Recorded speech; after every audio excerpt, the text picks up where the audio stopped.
ઔદ્યોગિક નગરી અંકલેશ્વરની જીઆઈડીસીમાં આવેલ સર્વાઇવલ ટેકનોલોજી કંપનીમાં અચાનક કોઈ અગમ્ય કારણોસર ભીષણ આગ ફાટી નીકળતા કંપની પરિસરમાં તેમજ આજુબાજુના વિસ્તારમાં ભારે અફરાતફરી અને દોડધામ મચી જવા પામી હતી.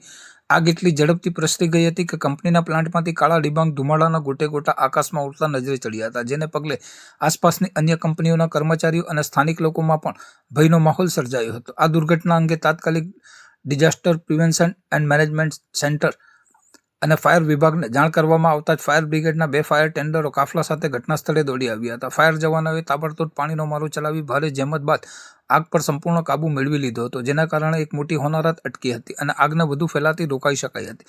સદનસીબે આ સમગ્ર અગ્નિકાંડની ઘટનામાં કોઈ જાનહાનિ કે ઈજા થવા પામી ન હતી, જે એક મોટી રાહતના સમાચાર હતા. જોકે પ્લાન્ટમાં આગ કયા ટેકનિકલ કારણસર કે શોર્ટ સર્કિટથી લાગી છે તેનું ચોક્કસ કારણ હજી સુધી જાણી શકાયું નથી, જેથી સંબંધિત વહીવટી તંત્ર અને ફેક્ટરી ઇન્સ્પેક્ટરની ટીમ દ્વારા આ અંગે ઊંડાણપૂર્વકની તપાસ હાથ ધરવામાં આવી છે.